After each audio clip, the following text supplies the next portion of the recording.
al primer libro de Tesalonicenses. Búscalo, por favor, y vamos a leer en el capítulo 3, versículo 11. ¿Alguien se acuerda de qué predicó Claudio la semana pasada? Sobre el libro de Hechos, pero ¿os acordáis cómo podríamos resumir lo que él nos dijo? ¿O cuál fue el título de la predicación? ¿Qué voz escuchas? Más allá de los límites, ya estamos. Y hay controversia. Pero nos habló sobre el hecho de que debemos saber sobre quién está nuestra confianza, sobre qué está fijado en nuestros ojos. ¿Qué voz estamos escuchando en este tiempo? La voz de los que nos dicen no hay posibilidad, no vas a encontrar nunca una familia en condiciones, una iglesia buena no existe. La voz de tú nunca vas a sanar, es que tú ya te crees que... La voz de que es que tarde o temprano hagas lo que hagas, esto se va a derrumbar. Todas esas oleadas, yo los llamo parásitos, que están continuamente hablando a nuestra mente y a nuestro corazón con el deseo de apartarnos de una visualización correcta y centrada en lo que es la voluntad de Dios para con nuestra vida. Es difícil tener una clara visualización de lo que Dios quiere, de su voluntad para conmigo, si yo no aprendo a escucharle a Él. Si yo no aprendo a afinar mis oídos espirituales a lo que Él está hablándome. Si yo no aprendo a fijar mis ojos, no carnales, sino espirituales, y a pesar de lo que yo veo, poder declarar, no, Cristo ha decidido otra cosa. A veces las circunstancias, los problemas, los momentos difíciles en nuestra vida nos desenfocan como hijos de Dios. Y tú has podido experimentar, al igual que yo, y seguiremos experimentándolo, que una de las cosas que el diablo trata de hacer es de confundir nuestra mente y empezar a diluir nuestra visión espiritual. Podemos encontrarnos en momentos en nuestra vida donde ya no sabemos ni por dónde ir. ¿A alguien le ha pasado esto? Donde estamos buscando qué camino, vemos varios caminos y uno no sabe para dónde ir. Estamos perdidos. Necesitamos el GPS espiritual, el Espíritu Santo. Gire a la derecha. Pero muchas veces es difícil, porque lo que oímos, lo que vemos, nos desenfoca de la voluntad de Dios. Y muchas veces no entendemos que a los que aman a Dios, todas las cosas les ayudan a bien. Déjame decírtelo de otra manera. Nuestras circunstancias, no voy a decir nuestras, las circunstancias que vivimos, que es diferente. Los problemas que vivimos, las enfermedades que podemos atravesar, los momentos difíciles de crisis en la familia, en la iglesia, sea lo que sea. Para los que estamos en Dios, son tiempos de oportunidad. Lo que tú pasaste en tu pasado, quizás fue una relación errónea, quizás fue un pecado con el que luchaste mucho tiempo en tu vida, quizás alguien te dañó. Déjame decirte algo, Dios nunca perdió el control de tu vida. Tan solamente necesitamos en momentos pasar por circunstancias que primeramente nos enfoquen de nuevo a Él. A veces necesitamos esas circunstancias para salir de una comodidad espiritual, porque nos acomodamos y empezamos a perder esa sensibilidad de venir a Dios cada día. Y otra cosa, las circunstancias, las dificultades, ¿sabes lo que hacen? Pulen nuestra vida. Los que somos padres, levanta tu mano por favor, quiero hablarte a ti un momento. Los que somos padres nos vamos a dar cuenta si no lo hemos vivido ya. Yo lo estoy viviendo en este tiempo, mis hijos van creciendo y me doy cuenta que hay cosas que yo les enseño, pero hay cosas que ellos necesitan aprender por medio del camino de la experiencia. Yo le digo a Misael a veces, digo, hijo, no hagas esto, si haces esto no te va a ir bien, pero a veces prueba. Y cuando prueba, se da cuenta de que cuando Dios corrige, duele un poco.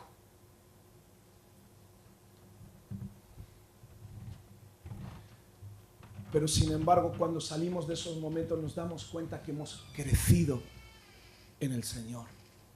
Hermano, hermana, antes de pasar a la palabra y compartir lo que quiero compartirte, en este tiempo en el que estamos, en este tiempo al que vamos también, no olvides las circunstancias, los problemas, las dificultades, son tiempos que Dios utiliza en nuestra vida para trabajarnos.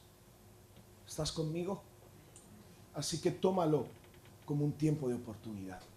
Aprende en ese tiempo. Escucha la voz de Dios en ese tiempo. Señor, ¿para qué? ¿Qué quieres enseñarme? ¿Qué debo aprender? ¿Estáis conmigo? Primera Tesalonicenses 3, versículo 11. Mas el mismo Dios y Padre nuestro y nuestro Señor Jesucristo dirija nuestro camino a vosotros. Y el Señor os haga crecer y abundar en amor unos para con otros y para con todos, como también lo hacemos nosotros para con vosotros.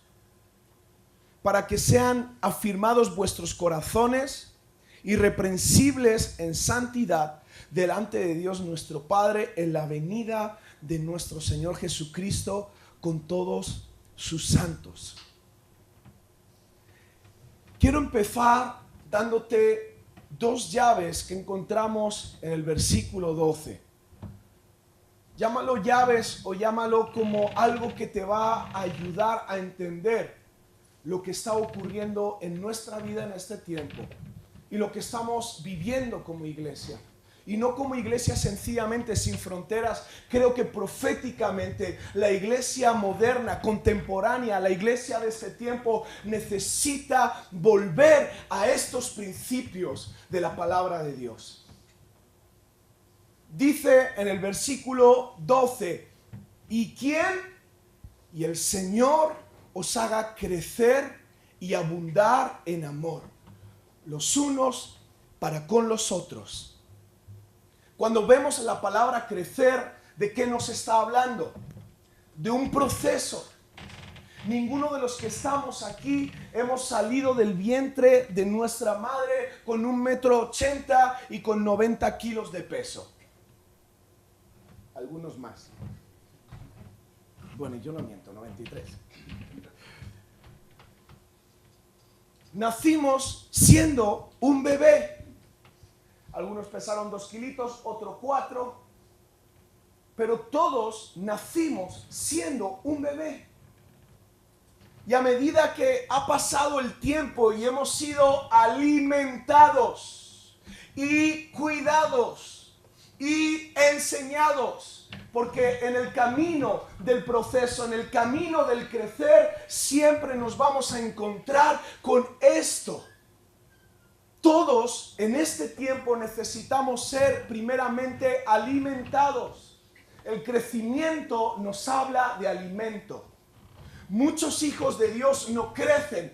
Crecen en estatura, crecen en número, todo lo que tú quieras, pero no crecen espiritualmente porque han dejado de ser alimentados. Y déjame decirte algo. Un hijo de Dios, te puedes llamar pastor, profeta o como te dé la gana, nunca deja de ser alimentado. Porque el alimento nos habla de la necesidad que tenemos. De la misma forma, humanamente, tengas la edad que tengas, humanamente necesitamos cada día el alimento. ¿Sí o no?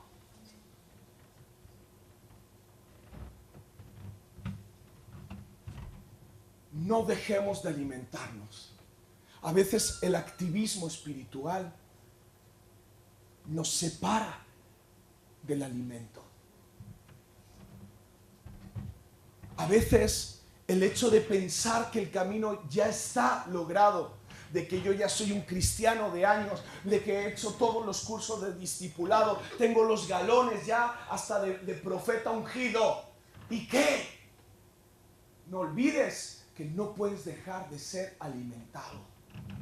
Lo que este versículo está declarando es que todos los hijos de Dios, todos aquellos que dicen yo soy hijo de Dios, pertenezco a la familia de Dios, necesitan entender lo que significa crecimiento. Y primeramente es alimento.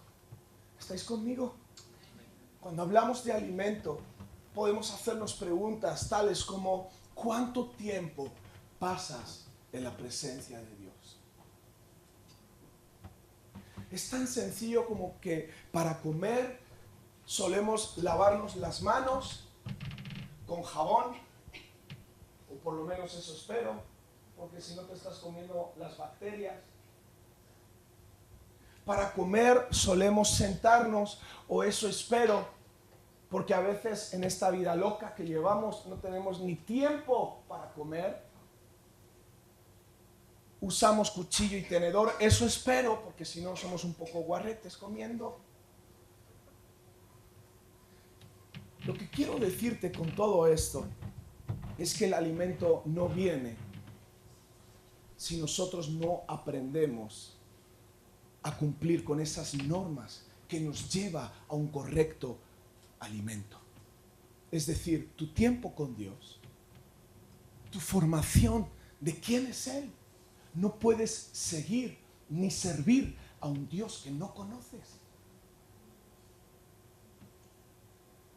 Gente que tiene esa habilidad y esa gracia de querer servir, y es gente muy activa, pero si no conoces a quién sirves, déjame decirte algo, tarde o temprano te vas a quemar, porque tu mirada va a estar en la gente. Tú te vas a fijar en si agradecen o no agradecen. Tú te vas a fijar en detalles como, mira, acabo de fregar y ya me lo ha pisado. Siempre el mismo hermano que viene y me pisa. ¿Estáis conmigo? La palabra crecimiento nos habla de alimento. La palabra crecimiento nos habla de cuidado. Un bebé necesita ser cuidado por papá y mamá. Un bebé no sabe andar. Un bebé no sabe ni siquiera llevarse el alimento a la boca. Un bebé no sabe lo que es lo correcto para él. A veces en nuestra vida queremos coger las riendas de nuestra vida, y cuando cogemos las riendas de nuestra vida, ¿qué pasa, Alex? Lo destruimos todo. Desastre total. Algunos hemos experimentado lo que significa tomar las riendas de nuestra vida. Ay, si Dios contase. ¿Alguien sabe lo que ocurre? Sufrimos, nos duele, a veces quedan heridas para toda la vida. Por eso, crecimiento, crecer, nos habla de cuidados intensivos. Entender que necesitamos no separarnos nunca de nuestro Padre. Entender que nunca llegamos a ese momento donde podemos vivir solos. Continuamente necesitamos la dirección del Espíritu Santo en nuestra vida. Para decisiones como en qué lugar debo trabajar, escúchame, pregúntale a Dios. Decisiones, jóvenes, ¿con quién me tengo que casar? Escúchame, pregúntale a Dios. Porque el 90, 60, 90 o 60, 90, 60 o 50 o lo que sean las medidas que sean famosas, se acaban cayendo. Se pierden un día. Y empiezan a salirnos arruguitas. Perdemos el pelo. Y lo que viste ya no está. ¡Pum! ¿Qué queda? El corazón. ¿Qué queda? El hecho de estar con la persona que Dios te dio. ¿Qué queda? Queda lo que verdaderamente no se ve lo que está ahí. Así que, jóvenes, no te cases con lo primero que veas. Deja a Dios elegir por ti. ¿Estáis conmigo? Alimento, cuidados intensivos, crecimiento nos habla de educación. Cuando vamos creciendo, vamos a darnos cuenta que nuestros padres van a empezar a corregir malas actitudes. No toques. Cuando son pequeñitos, ¿verdad? Empiezan a andar y abren los armarios, tiran las copas, lo cogen todo. Yo sé que vuestros hijos no, los míos sí. Pero estaban en esa época donde un padre no sabe lo que es el descanso. Donde un padre, su vida es estar detrás de sus hijos. Porque como no estés detrás, lo van a liar. La van a fastidiar. Algo rompen fijo.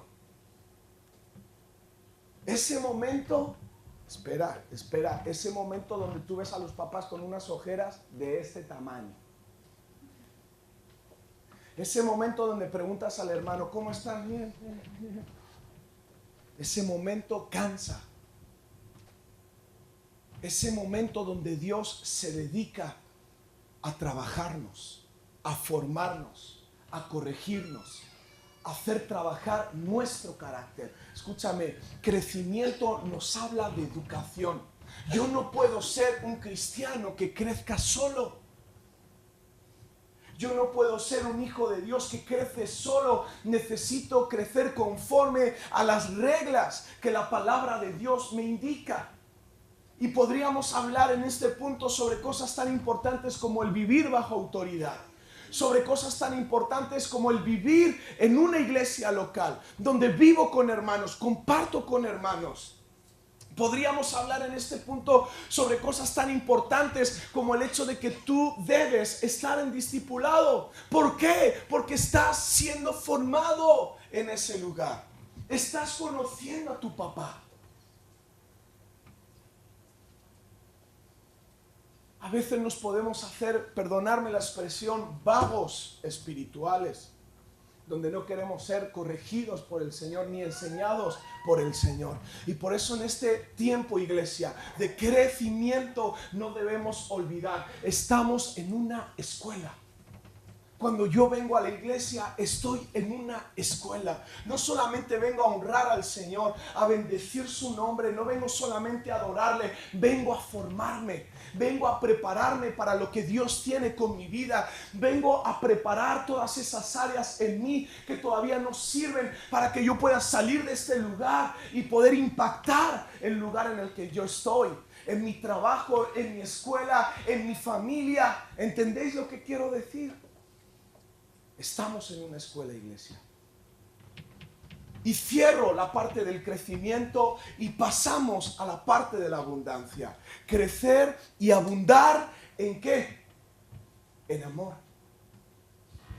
En este punto es donde muchas veces nos damos cuenta que como iglesia hemos perdido el fundamento, el camino, la alfombra roja, donde tú y yo tenemos que caminar.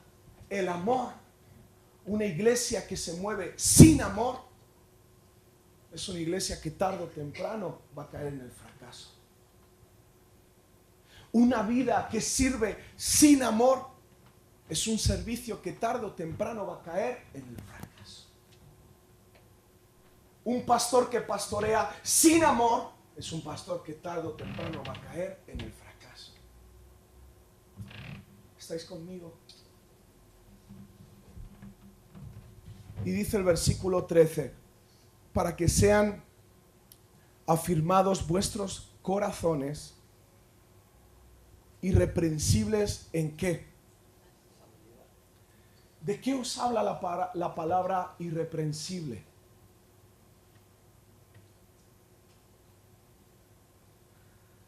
¿Alguien me puede decir?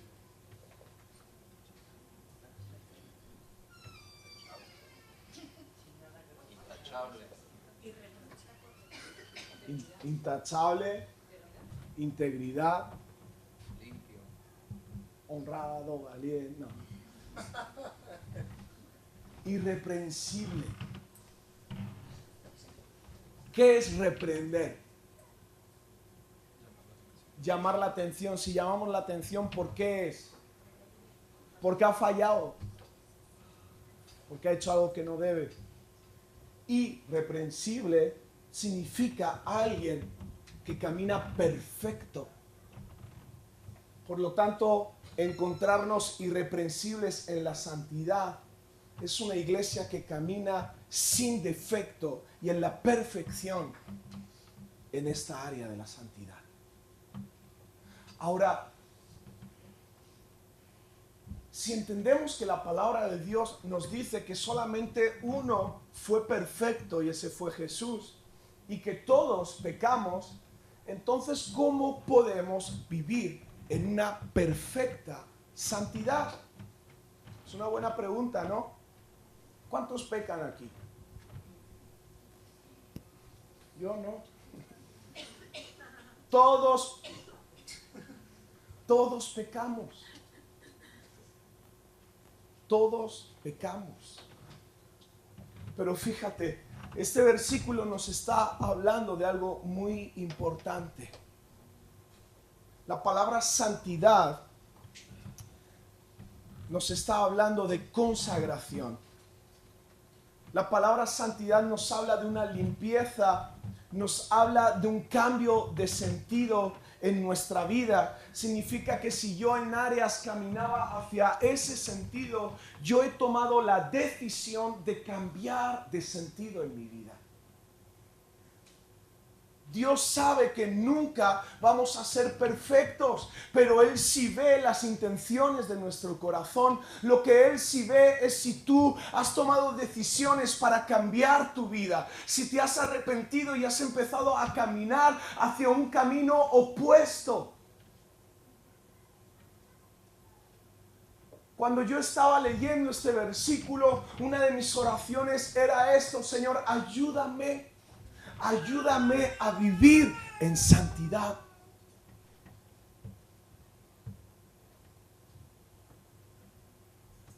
La santidad nos conecta al corazón de Dios.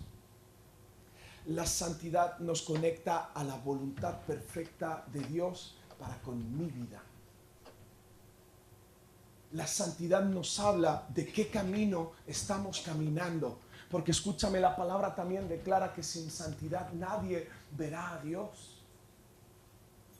Y a veces nos desenfocamos como iglesia y empezamos a trabajar áreas con el único objetivo y deseo de crecer, de abundar, de ser grandes, de obtener, de ser conocidos, de fama, de quién sabe Dios qué más. Y olvidamos que los fundamentos principales, lo que Dios está anhelando en nosotros, es ver a un pueblo que sea irreprensible en cuanto a la santidad.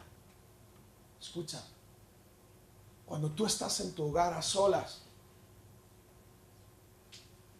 allí estás tocando el corazón de Dios, si vives en santidad. Cuando tú tienes la posibilidad de mirar algo que no debes mirar y apartas tus ojos, ahí está surgiendo un milagro, donde Dios tiene su mirada puesta y donde le estás agradando. A veces el gloria a Dios y esas cosas ni le interesan a Dios. Porque Dios viene a ver corazones. Dios viene a ver lo que nadie ve, lo que está ahí dentro. Ahí es donde sorprendemos a Dios. ¿Queremos ver avanzar nuestras vidas con el Señor? ¿Queremos ver verdaderamente milagros entre nosotros? No existe ninguna forma natural de provocar un avivamiento. No existe. No se trata de pantallas gigantes. No se trata de pastores modernos. No se trata de lugares grandes. No se trata de eso. Avivamiento se produce, se activa cuando hay una iglesia que vive en santidad, que se deja trabajar por el Señor. ¿Estás entendiendo lo que quiero decirte? ¿Queremos ver milagros, iglesia? Yo sí. Yo sí. Vivamos en santidad. ¿Queremos ver avivamiento, iglesia? Yo sí quiero. Alguien me dijo una vez, no abras en un pueblo una iglesia, la vas a cerrar. Y yo pregunté, ¿cuántos habitantes tiene Villanueva del Pardillo? 17.000, ahora son más. Y dije, pues gloria a Dios, una iglesia de 17.000 no está mal. Santidad y caminar en los principios de Dios. Crecer como Él quiere que crezca. Qué sencillo, ¿verdad? Pero a la vez qué complicado. Vamos a ponernos en pie.